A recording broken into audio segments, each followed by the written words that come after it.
Hello everyone, how are you? I am Shiblu. আজকে আপনাদের সঙ্গে আরও একটা ইনফরমেশন শেয়ার করতে চাই।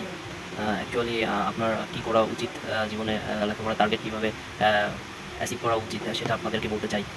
সো ফার্স্ট অফ অল, আপনাদের মতন আমিও যখন এসএসসি পরীক্ষা দিয়েছি বা এসএসসি পরীক্ষা দিয়েছি যখন আমি এসএসসি পরীক্ষা দিয়েছি তখন আসলে তখন কিন্তু আসলে ভালোভাবে বুঝতাম না আসলে কী করতে হবে, এইচএসসি কোথায় পড়বো, এইচএসসি পড়ে আসলে কোথায় পড়া উচিত।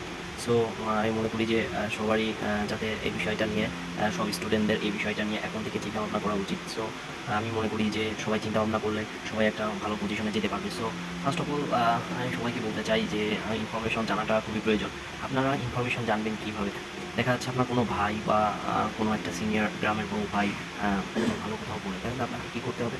গ্রামে সেই কোনো ভাইয়ের সাথে আপনার কাছ থেকে বা আপনি জানতে চাচ্ছেন যা সেই ভাইটাকে সেইভাবে আপনার ভাইকে শেয়ার করতে হবে, ভাই যে আমি আসলে কোথায় কী করলে ভালো হবে, কী সাবজেক্টে পড়লে ভালো হবে। সো এটা ফার্স্ট অফ অল শেয়ার করা উচিত। সো শেয়ার করলে আপনি আপনার বড় ভাইয়ের কাছ থেকে তাদের বাস্তব জীবনে যে অনেক নলেজ তারা অর্জন করেছে সেটা ফার্স্ট অফ অল কিন্তু তাদের কাছ থেকে আপনি জানতে পারবেন যে আপনার কোন ধাপটা অতিক্রম করা উচিত। সো আর আরেকটা বিষয় হচ্ছে যে যখন আপনি এইচএসসি পরীক্ষা দেওয়ার পরে আপনার তো এখানে লট অফ অপরচুনিটি, আপনি হায়ার এডুকেটেডের জন্য দেশের বাইরে যেতে পারেন এবং বেশিও পড়তে পারেন। এখন সবচেয়ে বড় একটা প্রবলেম থাকে যে আমি আসলে ভার্সিটিতে পড়বো, কোন সাবজেক্টটা নিয়ে পড়লে ভালো হবে। সো আমি মনে করি যে যদি আপনি বিসিএস ক্যাডার বা অ্যাডমিন প্রশাসনে যেতে চান তাহলে আপনাকে যে কোনো ইউনিভার্সিটি থেকে পড়ালেখা করলেই হয়। মেবি আপনি যদি একটু ট্যালেন্ট হয়ে থাকেন তাহলে আপনি বিসিএস পরীক্ষা দিয়ে বিসিএস ক্যাডার হতে পারেন।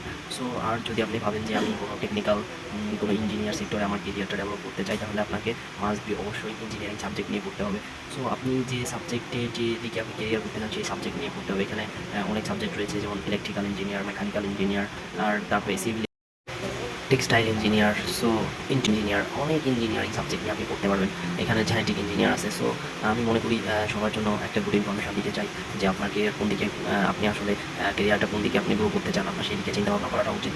আর সো আমি মনে করি যে সবাই ভাবে আসলে লেখাপড়া করে কী করবো, এত টাকা খরচ করে যে বাংলাদেশে জব ক্রাইসিস, এটা আসলে জব ক্রাইসিস বললে ভুল হবে। জব মোটামুটি অ্যাভেলেবল আছে। যদি আপনি জব কোথায় গেলে ভালো জব পাবেন, আপনার কোথায় গেলে প্রফিটেবল জব পাবেন, আপনি কোথায় প্রফিটেবল একটা কোম্পানিতে জব করতে পারবেন, সে বিষয়ে কিন্তু আপনার অ্যাকচুয়ালি নলেজ থাকা উচিত। যখন আপনি একটা ভালো ইনস্টিটিউশনে, একটা ভালো সারাউন্ডিংয়ে, একটা ভালো এনভায়রনমেন্টে যখন আপনি লেখাপড়া করবেন তখন কিন্তু আপনি অনেক অপরচুনিটি পাবেন। দেখেন আমরা আসলে ভাবি কি এখন তো ডিজিটালাইজেশনের যুগ। সো মনে করেন অনেকে আছে দেখেন আজকে কিন্তু আমরা বাংলাদেশে থেকে সে কিন্তু বাংলাদেশের বাইরে অনেক কোম্পানিতে কাজ করছে, কিন্তু কীভাবে এটাকে আসলে অনেকে বলে ফ্রান্সিং, আবার কেউ বলে এটা আউটসোর্সিং। সো আপনি ইচ্ছা করলে আউটসোর্সিং বা ফ্রান্সিং করতে পারেন, তো আপনার এখানে আবার কিছু ক্রাইটেরিয়া থাকে। So most of all criteria হচ্ছে আপনি দেখা যাচ্ছে যে এই লাইনে কেরিয়ার করতে চাইলে বা ডলার ইনকাম করতে চাইলে আপনাকে কিন্তু কিছু বেসিক নলেজ থাকা লাগবে কিসের ওপর, কম্পিউটারের ওপর। সো আপনি যখন একটা কম্পিউটারের উপর বেসিক নলেজ গেদার করবেন এবং কম্পিউটারে আপনি লট অফ কাজ করতে পারবেন, এখানে বিভিন্ন ধরনের কম্পিউটারে কাজ করা রয়েছে, আপনি কপি পেস্ট করতে পারেন। সো কপি পেস্ট কাজ করাটা অনেক সহজ। দেন অনেক কপি পেস্ট করতে হয়, আপনি কপি পেস্ট দিয়ে শুরু করতে পারেন। আপনার গ্রাফিক ডিজাইন আছে, আপনি গ্রাফিক ডিজাইন দিয়ে কাজ করতে পারেন। আপনার অ্যানিমেশনের কাজ আছে, আপনি ভিডিও অ্যানিমেশন করতে পারেন। আপনার ভিডিও এডিটিংয়ের কাজ আছে, আপনি ভিডিও এডিটিং করতে পারেন। সো আমি মনে করি যে আপনার ওয়েব ডেভেলপমেন্টের কাজ আছে, আপনি ওয়েব ডেভেলপমেন্ট করতে পারেন। সো আমি মনে করি যে এখানে লট অফ অপরচুনিটি রয়েছে আপনার জন্য, বাট সেটাকে আপনাকে অ্যাকসেপ্ট করতে হবে। সো আমি মনে করি যে আপনারা আসলে চিন্তা ভাবনা করে যে কোনো একটা দিকে আগাতে থাকেন, ইনশাল্লাহ আপনার লাইফ ব্রাইট ফিউচার হবে। So thank you so much everybody. চিন্তা করবেন না বেশি, হেজিটেশন হবেন না, কখনো ডিপ্রেশনে যাবেন না। সো দেখবেন যে লাইফটা অনেক সুন্দর। Thank you very much everyone.